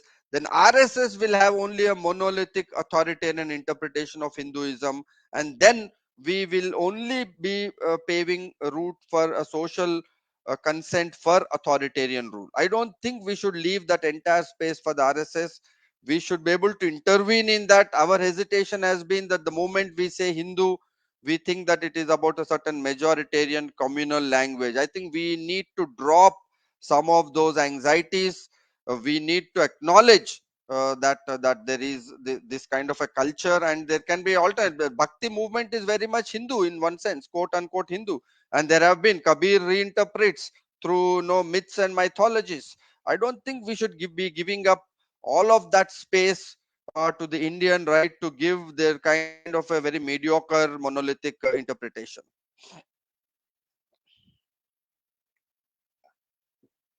Uh, Dr. Gudavarthy, probably we can use this term of critical assimilation of our culture, Hmm. something like that.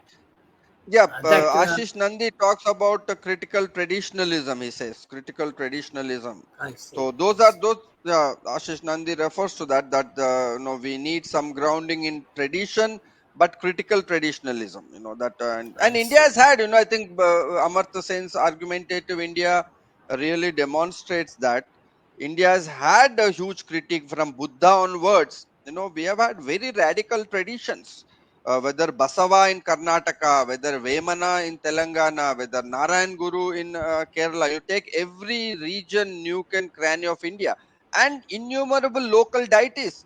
Telangana now celebrates formation of Telangana now celebrates local deities which are women, and there is huge radical traditions among gender discourse in popular culture.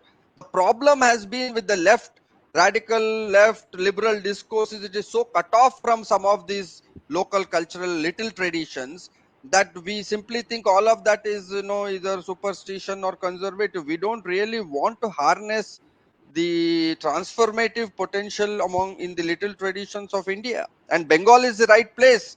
Bengal has had such great cultural experiments in history that I don't think we should be giving up all of that space for BJP and RSS to signify them in one kind of a monolithic direction. Well, there is a question from Papri Chakraborty, but also there is a question from Tanveer Ejaj. Yeah. I read out Papri Chakraborty's question first. What is the prospect of deliberative democracy in India? Well, deliberative democracy again, born in the Western context, of where it was a critique of reducing democracy to electoral politics, where they were bringing forth the idea of associational democracy. It is essential and Habermasian idea. Again, we have had debates of whether deliberative democracy what are we looking out of deliberative democracy? Are we looking for a consensus in the Habermasian sense, or are we looking for space for, as Fraser says, counter publics? So there have been very elaborate debates. Some of this I teach on deliberative democracy and Fraser's counter publics. But I think in the Indian context, it becomes very important because we are a caste-based society. We are socially ghettoized. We are spatially ghettoized. This question becomes important because I think deliberative democracy translates into counter publics, and India has very vibrant counter publics. I have always argued that in spite of caste hierarchies, India still comes across to me. I travel fairly widely to other countries. I have conducted research in US, Brazil, Egypt, and I find that India continues to remain a very open democracy, that in spite of our hierarchies, our ghettoization, including practices of untouchability, mob lynching, India is again a very strange unicorn society where you have extreme forms of ghettoization and extreme forms of sociality with very deliberative and open society. So I think we'll have to take these new contexts beyond binary formulations to see that what one can really harness out of this. Well, now before Ria Ghosh, I am coming to Tanveer Ejaj. To paraphrase McIntyre, there are no rights in democracy, and belief in them is one with belief in unicorns and witches. Do you agree? It is given in the Wow. private chat. Okay, but what does Tanvir want to? What does it mean? Witches? It's a very. So Tanvir is around. I can see him. Why don't you, Tanvir, open your mic and ask? Tanvir is a friend from Delhi. He teaches at Delhi University in Ramjas College. He's a political scientist Please with speak interest in out. federalism. Yeah, please speak out, Tanvir. Yeah, We Professor need to know Tanvir, please speak out. who are the can you hear witches. me? Who are the witches you have in mind? Yes, we can hear you. Okay, thank you so much. I was so Sir, keenly please, listening to you. video Hello. on, please. Sir, Acha, uh, video, You want to switch is on it your video? essential? Because I'm on my. not, no, sir. Okay, okay, okay. So Okay. it would be embarrassing for you all actually if I go on with video. It's okay. Just go ahead. So, yeah, so, Okay, I okay, mean, please speak out. yeah, so it's a very, very beautiful formulation of the things which are happening right now, particularly in terms of the way how election mandates we have had some days back. And of course, we see there is a kind of a contestation between two kinds of, largely, if I may say so, on cultures, right? there's a there's a contestation of cultures, right? And but there are certain questions which are there in my mind.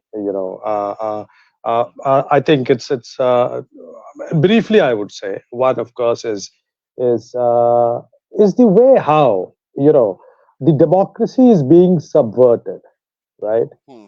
I mean, election is just one of the indicators, which may not be the real indicator, right? Because there are various aspects associated with elections. I'm not going into details of the electoral processes because electoral processes of the country need not necessarily represent the substantive or maybe the procedural democracy of any country, right? So therefore, it's just an intuitive way one may connect between electoral democracy and the procedural, or rather the substantive democracy or the real democracy of the country or the nation state. So the questions unicorn democracy, I think, of course, what you're mentioning is talking about is the way how the larger space need to be occupied in terms of contestation, everyday contestation, everyday, you know um, but the point is that there is this institutionalized everyday communalism, if I may say so, using Sudha Pai's right argument, right? Fascism, of course, we may not agree with the fact that the conditions which were there in the Germany or maybe Italy in terms of fascism, but fascism has also transformed itself. Perhaps what we are calling authoritarianism right now is sort of a new form of fascism, right? It may not be a prototype of fascism of that time, but it's a new form. This electoral mandate, after that, the lynching is not stopping, right? Hmm. One. Number two, right? Number two, the whole clutch, the control over certain sections of the societies, the so-called enemies, or the control gets deeper and deeper, right? Over. So the majoritarian control gets deeper through various methods, right? Not just simply in a contestation or in a deliberative manner, but sometimes very subtly, it's getting deeper and deeper. So election mandate does not have much consequence on this kind of a majoritarian control. What at the end of the day people want is justice. We have discussed a lot on justice, but where is the justice? In economic sphere, in the public sphere, appointments, for example. Look at the way appointments at all levels. I mean, institutions at all levels. There's a serious discrimination, right? So representation, I always say this, that representation can be symbolic, but discrimination is real. The whole silence over this kind of lynching is a violence. The silence is the violence which gets into the structural violence of the society, right?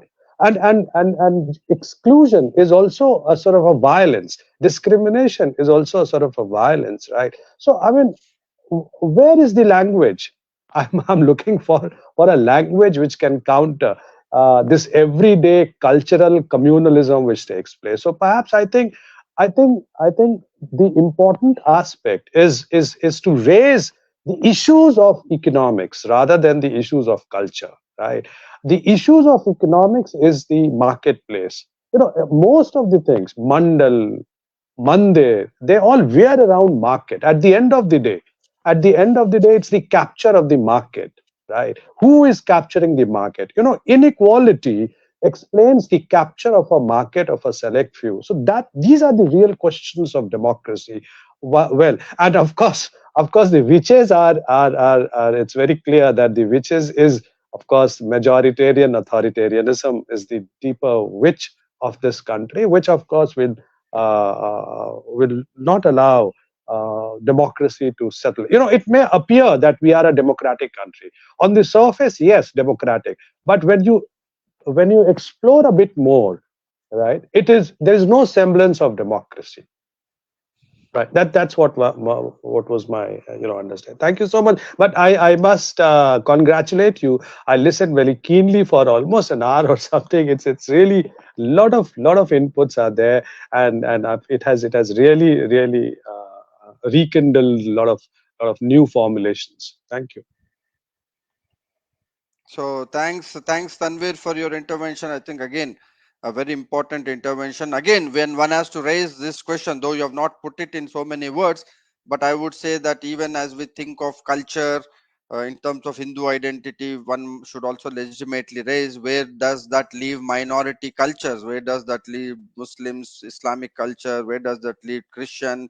Where does it leave Jains, Buddhists in India? So these are all very valid cultures. Whether our reinterpretation or culturalization of Hinduism, what kind of space will it yield to minority cultures? What kind of cohabitation will it imagine between the majority and minority communities? I think are important questions.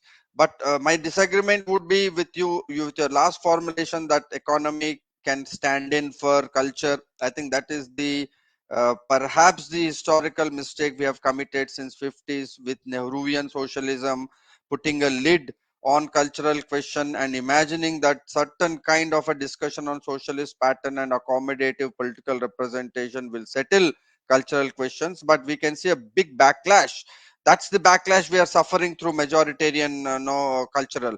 So therefore I think we should take the bull by its horns. I don't think there is any reason for us to hesitate to think through cultural registers, and that can happen on many fronts. And as you rightly pointed out, I think we'll have, when we think of culture as a pointed in those three dimensions, we'll have to connect it to what is happening with neoliberalism, what is happening with gig workers. There are a whole range of informalization of economy, growing agrarian distress.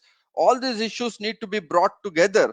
My own book on secular sectarianism, I have argued precisely this, that that secular discourse in India, whether it's caste-based discourse or whether it's minority rights discourse, have themselves got ghettoized. They only speak in unitary language. That only they talk about single rights. They talk only in identity versions. Now is the time for us to broaden up. We need, for instance, more Muslim voices that can speak of Dalit rights. We need more OBC voices that can speak against neoliberalism.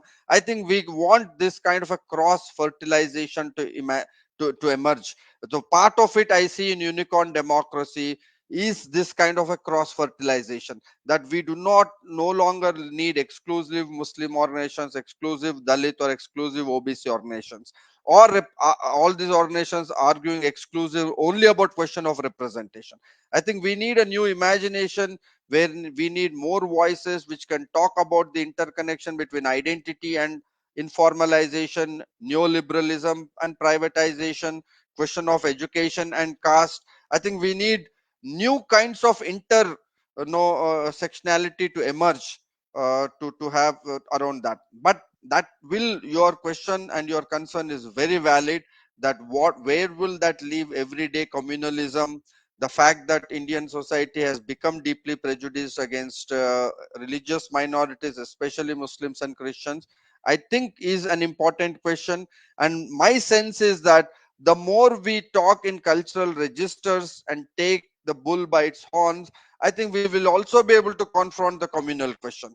Because communalism in India, I have always argued, we have contextual communalism, we do not have hysteria, we do not have some kind of a universal, Islamophobia. I don't think those analysis, at least as far as I'm concerned, they're not very useful for me. I think we have contextual communalism linked to certain historical memory, partition, lot of these. And I think we need more public debates, like truth and reconciliation. Perhaps we need an experiment of that kind of that South Africa conducted. So we need to think afresh. We need to think in terms of common school education. I have been continuously arguing for last 5 years that common school education is one place where we can have children, Muslim, Hindu, upper caste, lower caste, children studying together. Education early formative years is one place where we can fight formative prejudices. So these are some of the experiments I have in mind, but of course I don't have a blueprint. All of these concerns are very, very valid, and at sure forums of this kind we need to have more concrete debates to push in newer kind of agenda and transformative strategies.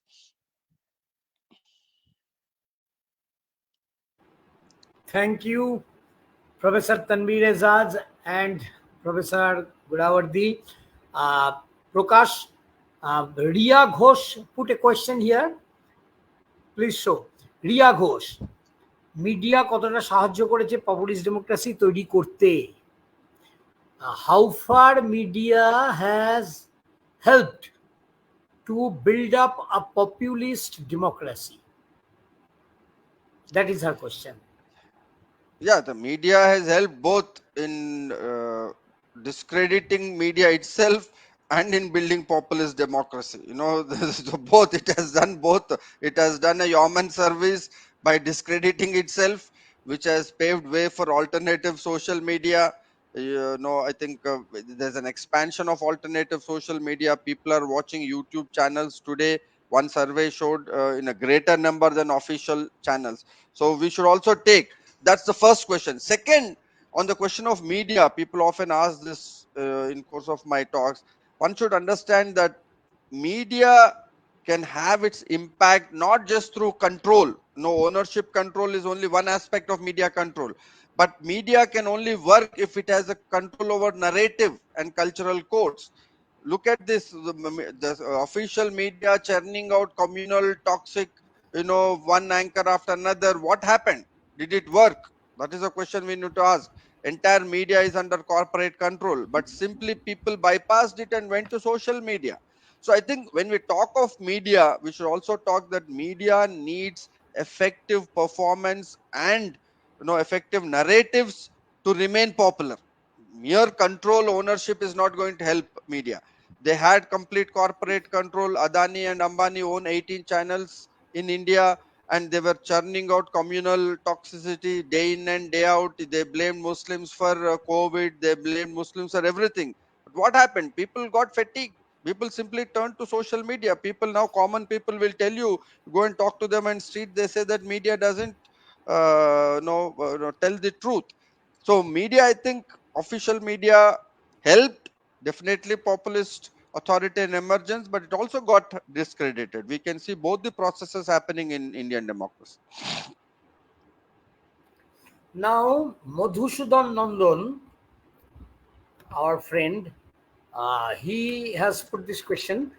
Don't you feel that Indian constitution has taken enough care to root it in Indian cultural context?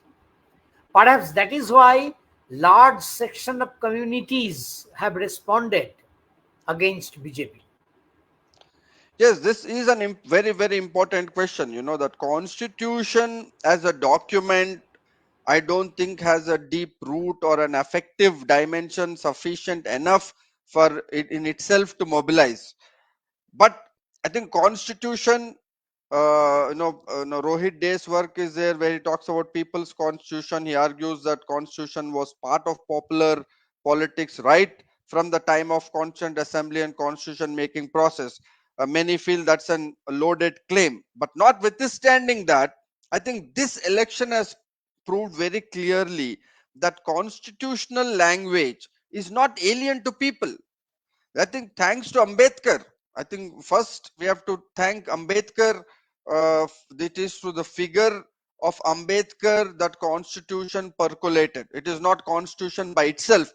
It is the figure image of Baba Saheb, the affection that especially Dalits have towards Ambedkar. That is the root constitution has taken a popular cultural root among lower end caste groups. More recently, I think CAA protests, anti-CAA protests, I think have also brought back constitution in a big way. That they brought back reading preamble. They reminded us of the original promise the republic made to its citizens. So I think constitution time and again, if we do not hold it up as abstract document, as a legal document with intricate liberal procedurality, I think we'll have to develop popular language to make constitution culturally rooted. This imagination that we have that culture, popular and constitution are two ends of spectrum that they can never meet, I think this election clearly proved that constitution can be an electorally viable issue. I think through reservation, the moment they brought in and connected to reservation, it had a lot of resonance on the ground. So, and we should work further on that model. That people have provided us the initial clue. I think we need to now work further on that model, breaking this liberal elitism of constitutionalism belonging only to upper echelons of society. I think we need to break that, and as you rightly find, more popular registers, popular cultural language to take constitution closer to the people, especially constitutional imagination closer to the people.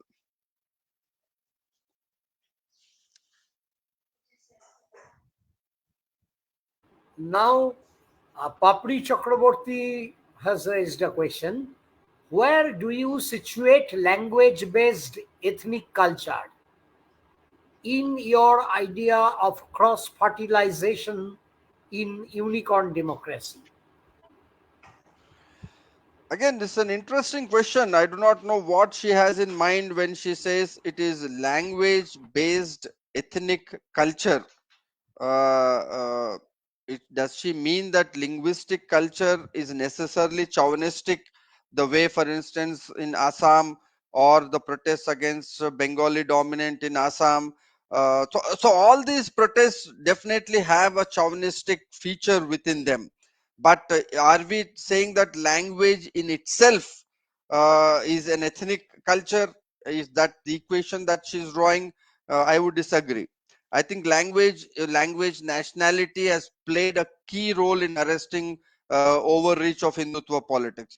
If you look like states of Bengal, Andhra Pradesh, Kerala, one of the reasons that Hindutva, one of the challenges Hindutva constantly face is that religious minorities speak the same language as majority community, and wherever no Muslims have spoken the same language as Hindus, Hindutva found it a great challenge to kind of break the strongholds of secular ethos, and to communalize the society. So I think language in so we have to look at each of these cultural dimension is nothing in itself. We'll have to look at and analyze them in terms of a matrix.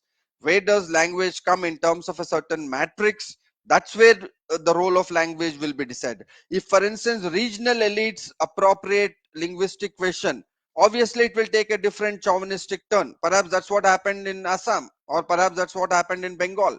So it all depends on a certain historical context. I wouldn't dismiss, I think linguistic nationalism is an important check on majoritarian politics at one end, but if it is not buttressed into a matrix with other, like what happened with Dravidianism in Tamil Nadu, then it might take a chauvinistic turn. If it does have a matrix with other questions, then it takes a democratic turn. So it all depends on the social and historical context in which we are invoking these questions. Something similar like nationalism. I'm not a big no. This might be blasphemous to say on a speaking on a Bengali platform, to say that I'm not a great champion of Tagore's reading of nationalism. You know that Tagore, I think, has a unilinear reading of nationalism only in the direction of chauvinism. But I am not a champion of that. That nationalism again it has to be read in terms of its affective dimension. Nationalism in certain contexts has been historically a progressive emotion. It all depends, nationalism in the context of a faceless globalization can propel deep cultural sense of belonging, and I don't think we should deny mass culture people that emotion, that to completely deny that entire emotion as being chauvinistic, inward looking. It has that propensity to convert itself into this kind of a chauvinism, but that the only turn nationalism necessarily needs to take? I'm not sure.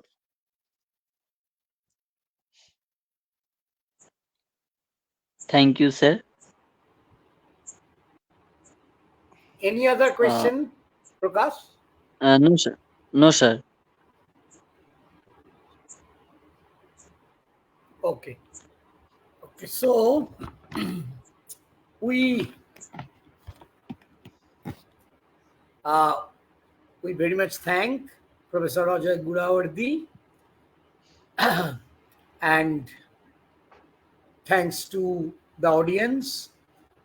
Uh, so we are closing now, and over to Prakash. Prakash will say a few things, and this recording will be uploaded on YouTube within a few days, and I will send you the link again. Thank One you. thing, Professor Ajay Gudavarthy, what is exactly the pronunciation of your title? Gudavarthy or Gudavarthy? Gudavarthy. Gudavarthy. Yes. Nice. Thank you. Mhm. Acha Prakash. Th- Thank you, sir. Uh, Thank you again, Professor Pradip Basu and Professor Ajay Gudavarthy. Um, and thank you to all participation. রাষ্ট্রবিজ্ঞান চর্চা কেন্দ্রের পক্ষ থেকে সকলকে অসংখ্য ধন্যবাদ। সকলকে শুভরাত্রি জানিয়ে আজকের আলোচনা আমরা এখানেই শেষ করছি। Good night. Good night, sir. Thank you to Professor Basu again. My personal thanks, and I look forward to meeting you on my next visit to Bengal. Sure, sure. I am